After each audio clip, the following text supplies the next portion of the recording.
कोई अगर देश को खंडित करना चाहता है, कोई पार्टी के नेता खंडित करना चाहते हैं, कोई पार्टी खंडित करना चाहती है, तो उससे मुल्क को कैसे बचाया जाए, इसका शंखनाद हमारे नेता आदरणीय नीतीश कुमार जी ने बिहार की सरजमीन से किया है और इसकी गूंज बहुत दूर तक जाएगी। और हम समझते हैं, जहाँ तक हमारा मानना है, कि आने वाला 24 और 25 आपको बता देगा कि किसकी सरकार रहेगी, किसकी जाएगी, कौन अगला खेवनहार होगा हिंदुस्तान का। इसलिए वो भविष्य की बातें हैं, मुस्तकबिल का मामला है। मुख्यमंत्री नीतीश कुमार जी बिहार को विशेष राज्य का दर्जा दिलाने के लिए लगातार आवाज़ उठाते रहे हैं। पहले जब उनके साथ गठबंधन में आए, फिर उन्होंने आवाज़ नहीं उठाया, उन्होंने मांग भी नहीं की। सहयोगी दल थे तो उनको दे भी सकते थे विशेष राज्य का दर्जा। सीतामढ़ी टाइम्स में आपका स्वागत है। मैं हूं मेयाज आलम। इस वक्त हमारे साथ मेजर हैदर इकबाल साहब हैं, जो परिचय के मोहताज नहीं हैं, जदयू के प्रदेश सचिव भी हैं और संगठन प्रभारी भी हैं सीतामढ़ी के। इनसे बात करने की कोशिश करेंगे। नई पार्टियों के साथ फिर सरकार इन्होंने बनाया है और सबसे पहले तो मुबारकबाद इनको दिया जाता है कि आपकी पार्टी ने सीतामढ़ी ज़िले को बहुत बड़ा योगदान दिया है और यहाँ से दिवेश बाबू को विधान परिषद के सभापति बनाया है और सभापति भी इसी ज़िले के नेता को बनाया गया है। हम बात करने की कोशिश करेंगे कि आज प्रोग्राम का आयोजन भी हुआ था समारोह का, उस पर भी बात करेंगे। लेकिन नई सरकार भी बनाई है इन्होंने नए दोस्तों के साथ। क्या कहते हैं, कैसे सरकार चलेगा, क्या अब जो सरकार बनी है उसमें क्राइम नहीं होगा, उसमें विकास दोगुनी होगी, क्या होगा, कैसे होगा, क्या कहते हैं सर? बहुत शुक्रिया आपका। आप एक बात समझ लीजिए कि हम जिस पार्टी से बिलोंग करते हैं या जिस पार्टी के हम वर्कर हैं, उस पार्टी के नेता का मुख्य एजेंडा है विकास। बिहार का विकास कैसे हो, बिहार की तरक्की कैसे हो, बिहार का फलाह कैसे हो, बिहार की उन्नति कैसे हो, इसके लिए वो हमेशा कोशा रहे हैं। और जब जहाँ पर ज़रूरत पड़ी है बिहार के विकास को देखते हुए, वैसा उन्होंने समझौता लोगों से किया है। इसमें कहीं कोई दल बदलने की और पलटने की और घुलटने की कोई मामला यहाँ पे नहीं बनता है। इससे पहले जो विकास भी हो रहा है वो बिहार के विकास के हित में हो रहा है, वो बिहार के आवाम के फलाह के लिए हो रहा है। और बिहार में सेकुलरिज्म का देश में, मुल्क में अलंबरदार बना रहे, इसके लिए हो रहा है।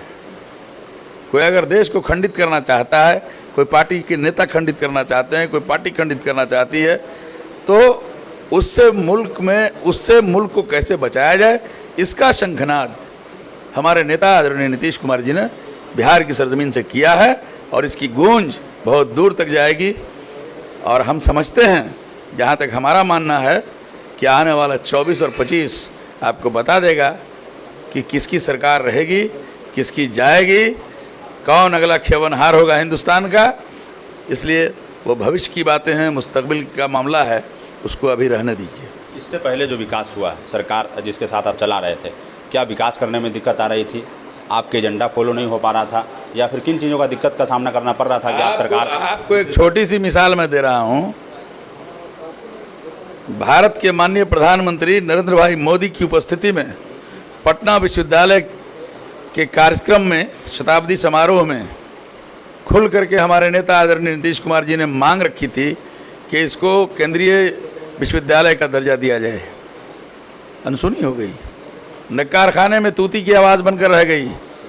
वैसी पार्टी के साथ अलायंस रखने का क्या मतलब होता है, जहां बिहार में तरक्की का नाम लेवा नहीं हो, बिहार के बारे में सोचता नहीं हो और अपनी गंदी हरकत को बिहार में भी लांछित करने का काम करता हो, बिहार में भी एक नाथ शिंदे पैदा करना चाहता हो। आपने अभी देखा, अगर 2 दिन अगर इनके साथ 2-4 दिन और रह जाते, अगर हमारी पार्टी के नेता अगर सोए रहते तो क्या दशा होती। ये पार्टी को तोड़ने के कगार पर पहुंच चुके थे। इसका जब उनको आभास हुआ तो समय रहते इन लोगों ने अपना ये किया। माननीय मुख्यमंत्री नीतीश कुमार जी बिहार को विशेष राज्य का दर्जा दिलाने के लिए लगातार आवाज़ उठाते रहे हैं। पहले जब उनके साथ गठबंधन में आए, फिर उन्होंने आवाज़ नहीं उठाया, उन्होंने मांग भी नहीं की। सहयोगी दल थे तो उनको दे भी सकते थे विशेष राज्य का दर्जा। क्या विशेष राज्य का दर्जा हम समझते हैं कि 5-7 सालों से चल रहा है, लेकिन उसका मैंने अभी शुरुआत भी, श्री गणेश भी बिस्मिल्लाह भी नहीं किया, तो कैसे उम्मीद रखा जाए। 7 साल का वक्फा एक बड़ा वक्फा होता है, एक बड़ी अवधि होती है। अब जो आप आरजेडी के साथ सरकार बनाए हैं, क्या आपको विकास करने में वो लोग सहयोग करेंगे फुल, इसकी क्या गारंटी है? या फिर अब दुगनी रफ्तार में विकास होगा? गारंटी या तो मौत की नहीं है। या अब हम कल रहेंगे या नहीं रहेंगे, इसकी गारंटी आप दे सकते हैं हमको? कल हम जिंदा रहेंगे या नहीं रहेंगे, आप जिंदा रहेंगे या नहीं रहेंगे? लेकिन संभावनाओं का खेल होता है सियासत, और सियासत में सबसे पहला फर्ज हुक्मरान का ये बनता है, या देश का जो संभ्रांत नागरिक है उसका ये फर्ज बनता है कि हमारे प्रदेश में अमन व अमान कैसे बरकरार रहे। और जब अमन व अमान बरकरार रहेगा तो उसी में विकास भी निहित है, उसी में तरक्की भी ये है। इसलिए तरक्की और अमन व अमान ये ज़रूरी है। और हमारे नेता का तो स्पष्ट कहना है कि जो बिहार की बात करेगा हम उसी के साथ चलने के लिए तैयार हैं। सभी सियासी पार्टी आज के डेट में अल्पसंख्यक वोटर को अपना गुलाम समझती है। वो अभियाना चाहता है कि अल्पसंख्यक वोटर मेरा है, वो कहता है अल्पसंख्यक वोटर मेरा है। आप क्या कहना चाहते हैं हमारे माध्यम से? नहीं, देखिए, आपके ज़रिए से हम ये मैसेज देना चाहते हैं कि ये सियासत की बात है।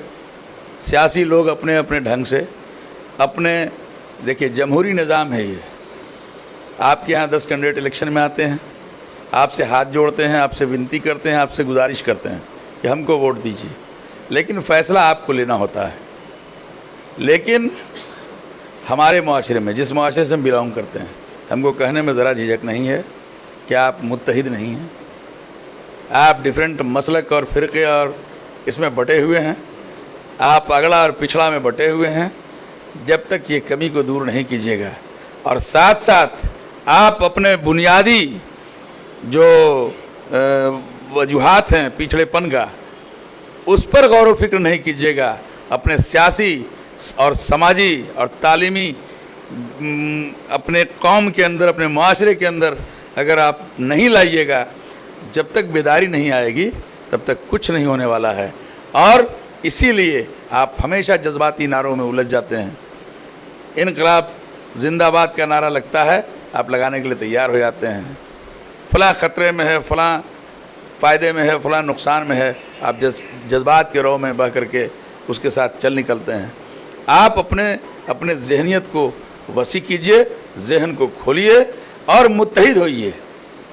आप जिस जिला के संगठन प्रभारी हैं, यहाँ पर आए दिन लूटपाट, हत्याएं, डकैती होती रहती है, उसके लिए आपकी सरकार नए दोस्तों के साथ सरकार बनाई है, क्या कर रही है? क्या देखिए, जब से दुनिया बनी है और जब तक दुनिया रहेगी तब तक छुटपुट घटनाएं होती रहेंगी। लेकिन आप पहले से आप आकलन कीजिए। पहले माँ बहन निकलती नहीं थी मगरिब के बाद, शाम होने के बाद, सूर्यास्त के बाद कोई माँ बहन रोड पर नहीं रहती थी। अगर किसी महिला का पति शौहर अगर बाहर रहता था तो दुआ करती थी कि पहुंच जाए खैरियत से, पता नहीं पहुंचेगा कि नहीं पहुंचेगा। ये दहशत का माहौल से मुक्ति मिली है और जो निज़ाम होना चाहिए, जमहूरी निज़ाम, उसको कायम करने की कोशिश की गई है। आगे भी निरंतर ये सिलसिला जारी रहेगा, हम ऐसी उम्मीद करते हैं। आज किस पर्पज़ से आपका ज़िले में आना हुआ है? हम आज आए थे, यहाँ पे नागरिक अभिनंदन समारोह था पुनौरा धाम के कामनी विवाह भवन में, और वो अभिनंदन समारोह था बिहार विधान परिषद के माननीय सभापति आदरणीय देवेश चंद्र ठाकुर साहब का, और इसी ज़िले के निवासी उपसभापति आदरणीय डॉक्टर रामचंद्र पूर्वे जी का। उसी में हम आए थे। नागरिक अभिनंदन समिति ने हमको मदो किया था, आमंत्रित किया था, तो हमको लगा कि नहीं, हम वहाँ पे संगठन का काम अपना देखते हैं, और जब लोगों ने मदो किया है तो हमको जाना चाहिए, इसलिए मैं यहाँ पे आया। आरजेडी के साथ आपकी सरकार चल रही है, लेकिन वहाँ प्रोग्राम में आरजेडी के कोई नेता देखे नहीं गए, उस पर क्या कहना चाहेंगे आप? नहीं, आरजेडी के नेता थे, हो सकता है आपने ही नहीं देखा हो। बिल्कुल थे, आरजेडी के नेता थे। विधायक वगैरह नहीं देखे गए आरजेडी के? कोई काम से नहीं आए होंगे, बाहर होंगे, ज़रूरियात तो सबकी होती है, निजी किसी काम, निजी मसले में होंगे, ऐसा भी हो सकता है। ये कोई पॉलिटिकल प्रोग्राम तो था नहीं। ये दोनों पद प्योर संवैधानिक पद है, कॉन्स्टिट्यूशनल पोस्ट है, इसलिए इसमें नागरिकों की तरफ से रखा गया था और सभी लोगों को जितने भी ज़िला ही नहीं बल्कि तिरहुत स्नातक क्षेत्र के जितने भी माननीय सांसद हैं, माननीय पूर्व सांसद हैं, माननीय विधायक हैं, माननीय पूर्व विधायक हैं, माननीय विधान पार्षद हैं, माननीय पूर्व विधान पार्षद हैं, जिला परिषद के जो सदस्यगण हैं, मुखियागण हैं, सभी लोगों को मदद किया गया था। अब रहा कौन आया कौन नहीं आया ये तो उसकी मर्ज़ी है, लेकिन नागरिक अभिनंदन समिति ने खबर किया था, दावत दिया था। मेजर हैदर इकबाल साहब थे, बड़ी बेबाकी से उन्होंने अपना बात रखा है, सवालों का जवाब दिया है। जो लोग सीतामढ़ी टाइम्स को देख रहे हैं वो फॉलो कर लीजिए, और यूट्यूब पर देख रहे हैं सब्सक्राइब कर लीजिए। आप हमें ट्विटर पर भी फॉलो कर सकते हैं।